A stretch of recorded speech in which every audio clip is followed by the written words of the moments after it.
There's something genuinely strange happening right now. Millions of people who spent years dreaming about quitting their jobs, who fantasized about never going back, who counted down to Friday like prisoners counting days, are furious that AI might make their jobs disappear.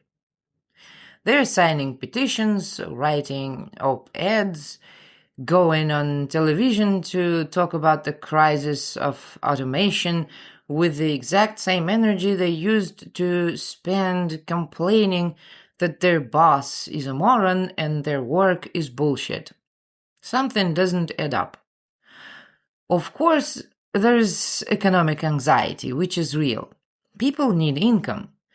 Transitions without support are brutal. But were people economically calm before this?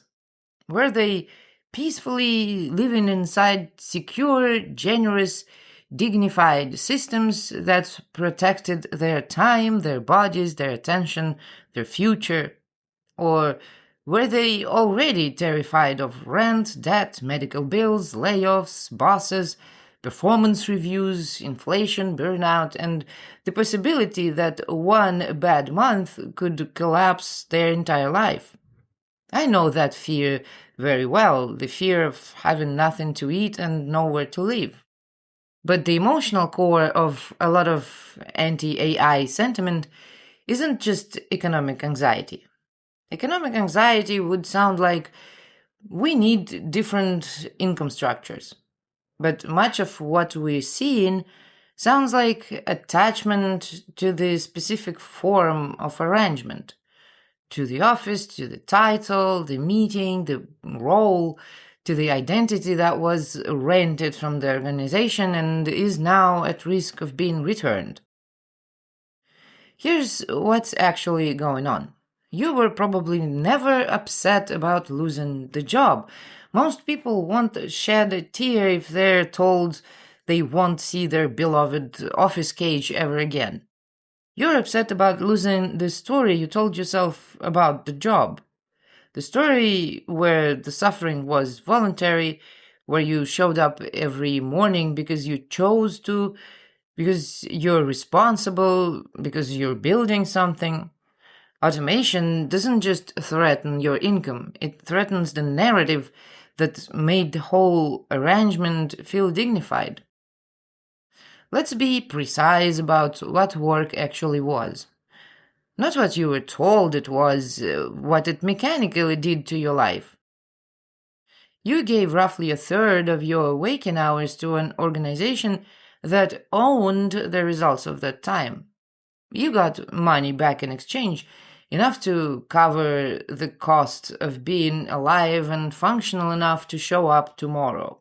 Housing, food, transportation to and from the place where you spent a third of your waking hours.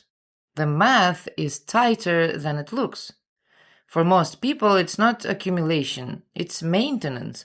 You worked to sustain the capacity to work. The time itself was not the only thing taken. Attention is a finite daily resource. You spent the best hours of it, the alert, focused, high-capacity hours, on tasks someone else defined, toward goals someone else set, inside structures someone else designed. What was left came home with you, the depleted hours, the hours where you're capable of sitting on a couch and watching something, but not much else. The system got the good version of you. Your life got the remainder.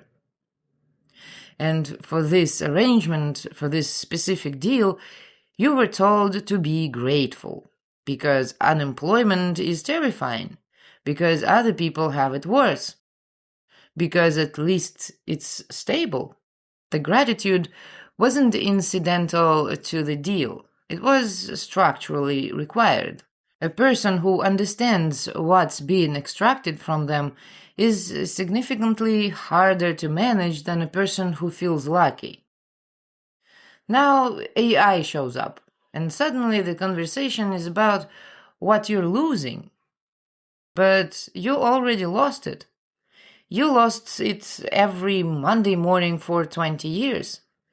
You lost it in the commute, in the pointless meeting, in the performance review where someone who understood your work less than you did evaluated whether you were doing it correctly.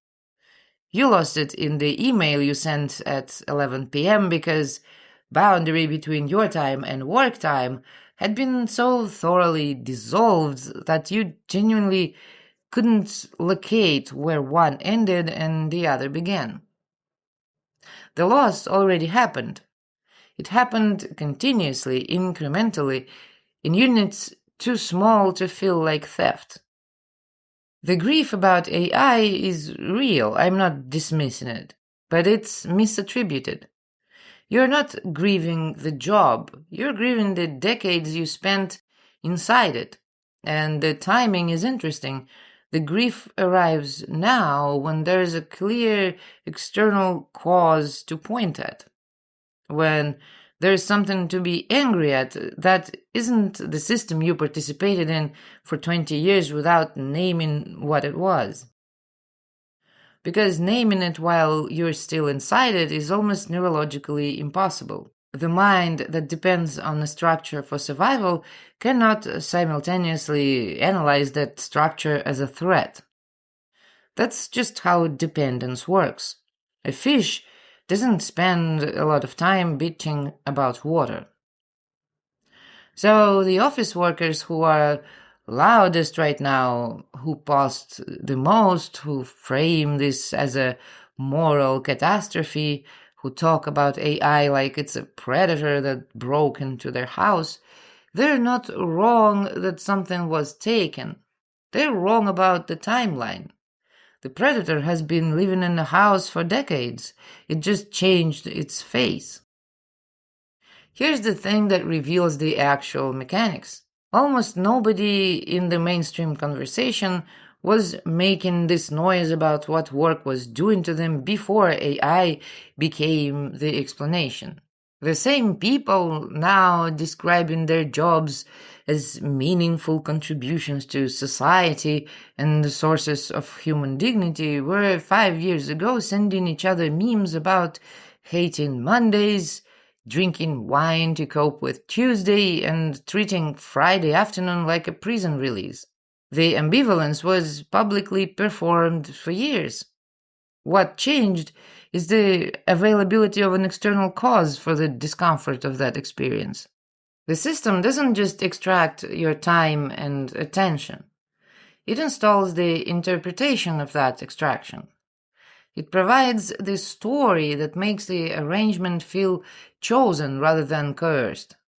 And when that story becomes impossible to maintain, when something outside disrupts it, the response isn't to examine the story. The response is to defend the conditions that made the story necessary. Defending your right to be extracted from. That's the move. That's what AI is stealing our jobs actually is, stripped of the language about human dignity and economic stability.